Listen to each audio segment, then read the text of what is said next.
राजस्थान के सभी पेंशनधारियों को मेरा नमस्कार। MS news Hindi YouTube channel पर आप सबका फिर से स्वागत है। आज का टॉपिक दिव्यांग या विकलांग पेंशनधारियों के लिए बहुत ही खास होने वाला है। राजस्थान पेंशन योजना 2025 में विकलांग पेंशनधारियों के लिए खास खबर होने वाली है।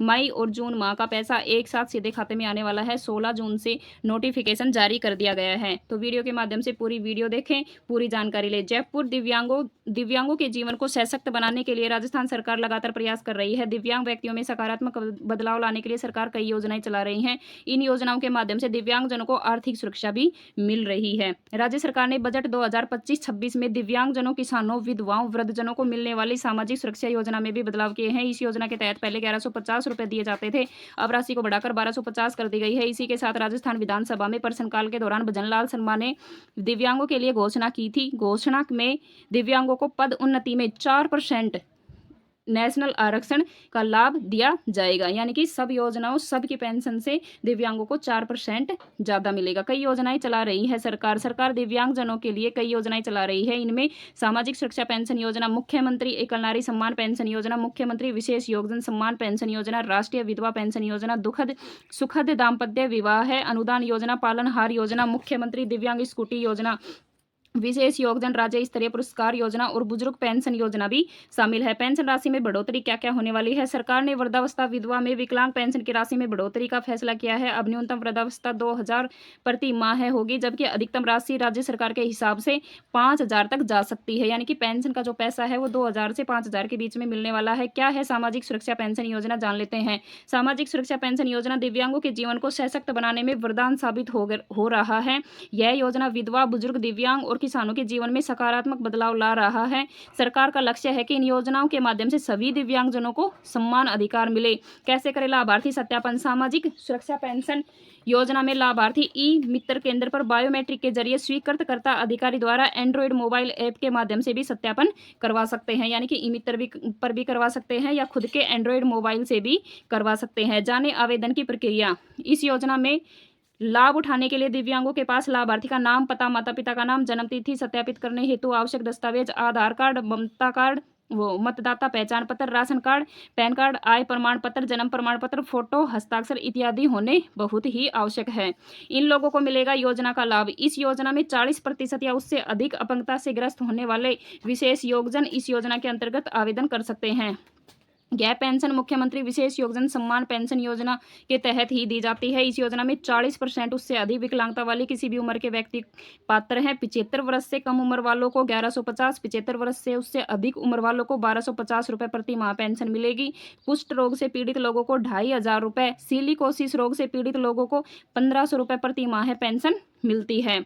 यह पेंशन महीने के सीधे लाभार्थी के बैंक के खाते में ट्रांसफर की जाती है। यदि आपकी पेंशन में कोई देरी हो रही है तो आप rajssp.com इन वेबसाइट पर जाकर अपने नजदीकी पेंशन कार्यालय में संपर्क भी कर सकते हैं, जान सकते हैं। डिजिटल पहचान पत्र KYC अनिवार्य है। अब हर पेंशन धारक को अपनी डिजिटल पहचान यानी आधार कार्ड या अन्य डिजिटल डॉक्यूमेंट्स अनिवार्य रूप में देना होगा। इसके अलावा हर महीने KYC करवाना, अपडेट करवाना जरूरी हो गया है। इससे फर्जी लाभार्थी हटेंगे, असली जरूरतमंदों को ही पेंशन मिलेगी। जो फर्जी पेंशन ले रहे हैं वो सब हट जाएंगे और जिनको जरूरतमंद है, जिनको मिलनी चाहिए, वो सब जुड़ जाएंगे, उनको ही पेंशन मिलेगी। सभी लाभार्थियों को आधार कार्ड बैंक खाते से लिंक करवाना होगा। बिना आधार लिंक किए पेंशन नहीं मिलेगी। हर 6 महीने में जीवन प्रमाण पत्र ऑनलाइन ऑफलाइन जमा करवाना होगा। जो अपना जीवन प्रमाण पत्र है वो जमा करवाना होगा। नए नियमों के तहत सत्यापन और दस्तावेज पूरे होते ही पेंशन का पैसा हर महीने की तय तारीख को सीधे बैंक खाते में आएगा। नए जो नियम लागू हुए हैं उनका सत्यापन और दस्तावेज की पूर्ति होने के कारण ही पेंशन अपना सीधा खाते के अंदर आ जाएगा। अगर किसी महीने में सत्यापन या दस्तावेज में गड़बड़ी है तो उस महीने की पेंशन भी रुक सकती है, यानी कि पेंशन नहीं मिलेगी। सरकार गरीबों व जरूरतमंदों के लिए कई तरह की योजनाएं चलाती रहती है। दिव्यांगजनों के लिए सरकार ने खास व्यवस्था की है। जो दिव्यांगजन का काम करने में सक्षम नहीं है उन्हें भरण पोषण के लिए सरकार अपनी ओर से आर्थिक मदद भी देती है। जो ज़्यादा ग्रसित दिव्यांगजन है, जो काम नहीं कर सकते, उनको सरकार अपनी ओर से आर्थिक मदद देती है भरण पोषण के लिए। राजस्थान सरकार की पेंशन योजनाओं में से एक है दिव्यांग दिव्यांग एवं कुष्ठावस्था पेंशन योजना, इस पेंशन योजना के तहत लोग 40% से ज़्यादा विकलांगता की श्रेणी में हैं, उन्हें मासिक दर पर पेंशन मिलेगी। साथ ही में जो लोग कुष्ठ रोग से भी पीड़ित हैं, उन्हें हर महीने 2500 रुपये की पेंशन मिलने का भी प्रावधान रखा गया है।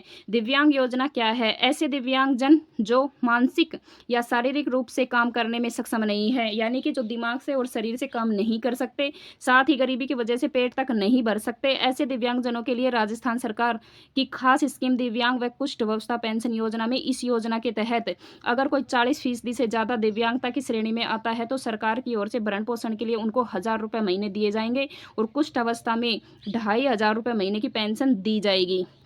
दिव्यांग योजना के फायदे क्या क्या हैं? दिव्यांगों को सरकार की ओर से 1000 रुपये महीने की पेंशन दी जाएगी। दिव्यांगता पेंशन के लिए कितनी एज होनी चाहिए, कितनी उम्र होनी चाहिए? दिव्यांगता पेंशन पाने के लिए आवेदक की उम्र 18 साल से ज़्यादा होनी चाहिए, अधिकतम सीमा 150 साल होनी चाहिए। कुष्ठावस्था में पेंशन पाने के लिए भी आयु सीमा 1 वर्ष से 150 वर्ष तक की हो सकती है। दिव्यांगता की पेंशन कैसे मिलेगी, जान लेते हैं। दिव्यांगता पेंशन पैसा के लिए PFMS के जरिए सीधे लाभार्थी के बैंक अकाउंट में जाएगा। आवेदन की सारी प्रक्रिया ऑनलाइन ही होगी, ऑफलाइन आवेदन स्वीकार नहीं किए जाएंगे। साथ ही याद रहे कि बैंक खाते के साथ आधार कार्ड भी लिंक होना बहुत ही ज़रूरी है, यानी कि बैंक खाते में आधार कार्ड लिंक होना बहुत ज़रूरी है, तभी आवेदन स्वीकार किया जाएगा। क्या समाजवादी पेंशन के साथ दिव्यांगता पेंशन भी मिल सकती है? अगर आप कोई पेंशन ले रहे हैं और अगर आप दिव्यांग हैं तो क्या आपको दोनों पेंशन मिल सकती है? नहीं, बिल्कुल नहीं मिल सकती। अगर आवेदक को वृद्धावस्था पेंशन, विधवा पेंशन, समाजवादी पेंशन या ऐसी कोई अन्य पेंशन मिल रही है तो सरकारी संस्थाओं की ओर से मुफ्त भरण पोषण पाने के वाले लोग इसके पात्र नहीं होंगे, उनको सिर्फ एक ही पेंशन मिलेगी।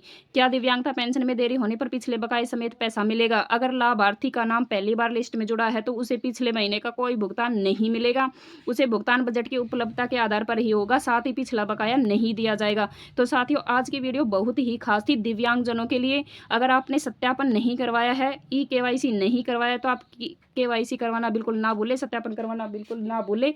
जय हिंद, जय भारत, धन्यवाद।